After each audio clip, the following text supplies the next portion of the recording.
हमारी history lecture की series में हम आज लाला हरदयाल के बारे में पता करेंगे। लाला हरदयाल एक भारतीय क्रांतिकारी बहुत ही बड़े नेता थे। उनके बारे में जितनी तारीफ़ की जाए उतनी कम है।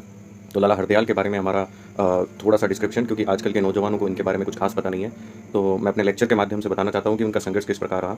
लाला हरदयाल 14 अक्टूबर 1884 में इनका जन्म हुआ था दिल्ली में, और 4 मार्च 1939 में उनकी डेथ हुई थी।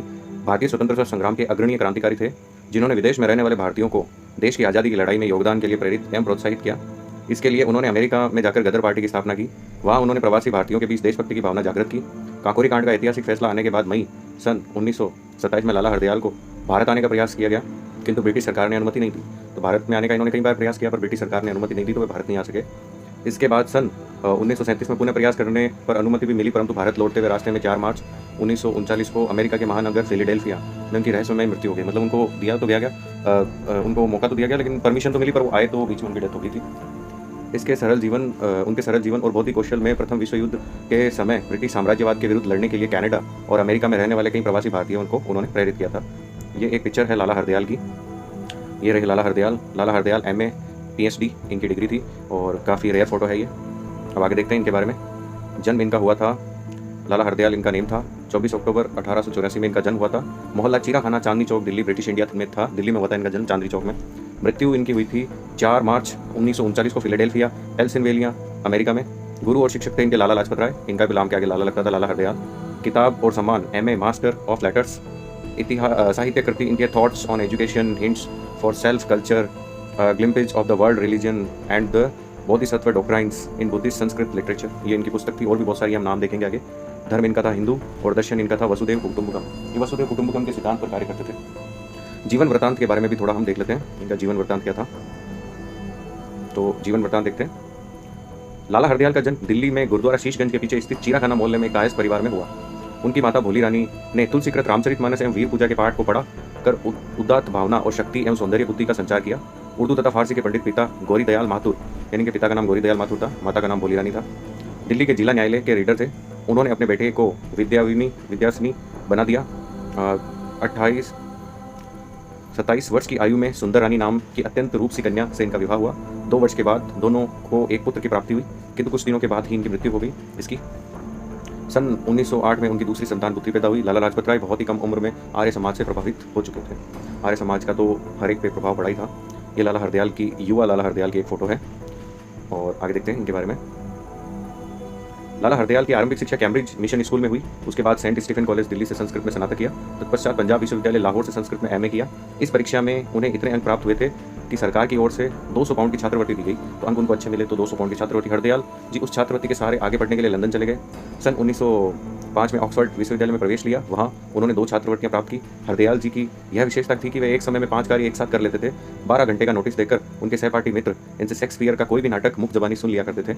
12 घंटे में एक नाटक सुना दिया करते थे याद करके। इससे पहले वे मास्टर अमीचंद की गुप्त क्रांतिकारी संस्था के सदस्य बन चुके थे।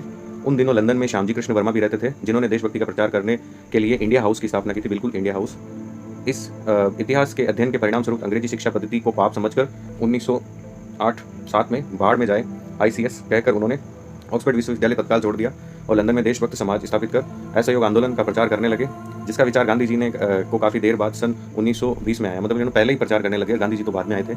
भारत को स्वतंत्र करने के लिए लाला जी की यह योजना थी कि जनता में राष्ट्रीय भावना जगाने के पश्चात पहले सरकार की कड़ी आलोचना की जाए, फिर युद्ध की तैयारी की जाए, तभी कोई ठोस परिणाम मिल सकता है, अन्यथा नहीं। कुछ दिनों विदेश में रहने के बाद 1908 में वे भारत लौट आए विदेश में रहने के बाद। अब आगे देखते हैं यंग इंडिया एसोसिएशन की स्थापना।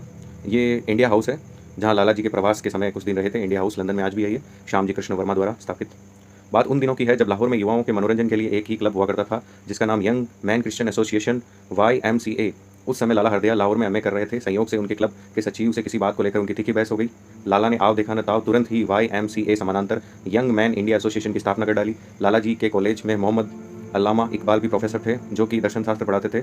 उन दोनों के बीच अच्छी मित्रता थी। जब लाला जी ने प्रोफेसर इकबाल से एसोसिएशन के उद्घाटन समारोह में अध्यक्षता करने को कहा, तो वह सहर्ष तैयार हो गए। इस समारोह में इकबाल ने अपनी प्रसिद्ध रचना सारे जहां से अच्छा हिंदुस्तान हमारा तरन्नुम में सुनाई। ऐसा शायद पहली बार हुआ कि किसी समारोह के अध्यक्ष ने अपने अध्यक्षीय भाषण के स्थान पर कोई तराना गाया हो।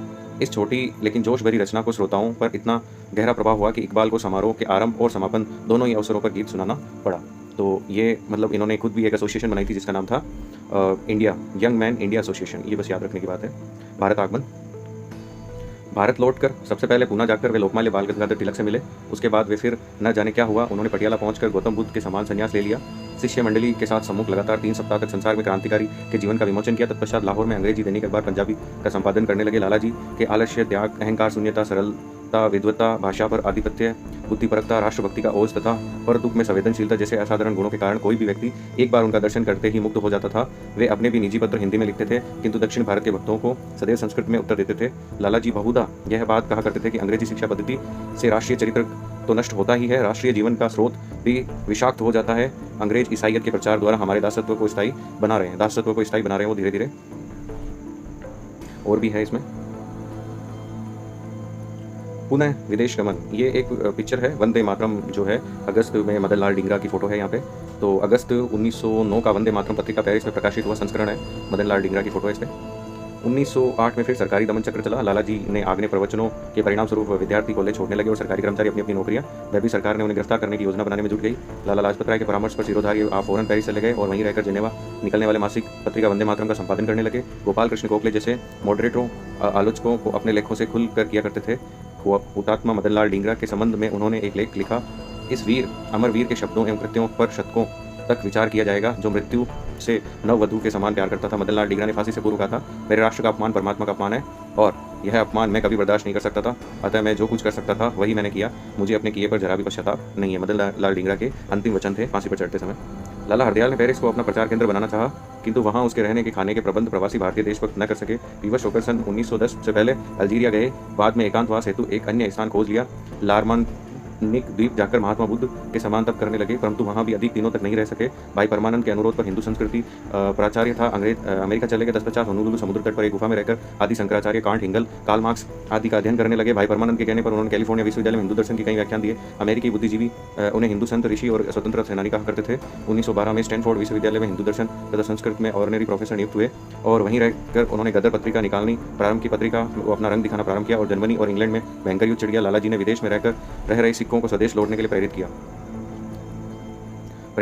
इसके लिए स्थान स्थान जाकर प्रवासी भारतीय सिखों में ओजस्वी व्याख्यान दिया करते थे। उनके इन व्याख्यानों से प्रभाव से लगभग 10,000 पंजाबी सिख भारत लौटे। कितने ही रास्तों में गोली से उड़ा दिए गए। जिन्होंने भी विप्लव मचाया वे सूली पर चढ़ा दिए गए। लाला हरदयाल ने उधर अमेरिका में और भाई परमानंद ने इधर भारत में क्रांति की अग्नि प्रचंड किया, जिसका परिणाम यह हुआ कि दोनों ही गिरफ्तार कर लिए गए। भाई परमानंद को पहले फांसी का दंड सुनाया गया, बाद में उन्हें काला पानी की सजा में बदल दिया गया, परंतु हरदयाल अपने बुद्धि कौशल्य और अचानक स्विट्जरलैंड खिसक गए और जर्मनी के साथ मिलकर भारत को स्वतंत्र करने का यत्न करने लगे। महायुद्ध के उत्तर भाग में जब जर्मनी हारने लगा तो लाला जी वहां से चुपचाप स्वीडन चले गए और उन्होंने वहां की भाषा आनन फानन में सीख ली और स्विस भाषा के इतिहास, संगीत, दर्शन आदि व्याख्यान देने लगे। उस समय तक विश्व में 13 भाषाएं पूरी तरह वह सीख चुके थे। अब उनकी मृत्यु के बारे में, लाला जी को सन 1927 में भारत लाने का प्रयास असफल हो गए। उन्होंने इंग्लैंड में ही रहने का मन बनाया। वहीं रहते हुए डॉक्ट्रिन्स ऑफ बोधिसत्व नामक शोधपूर्ण पुस्तिका निकाली, जिस पर उन्हें लंदन विश्वविद्यालय में पीएचडी की उपाधि प्रदान की।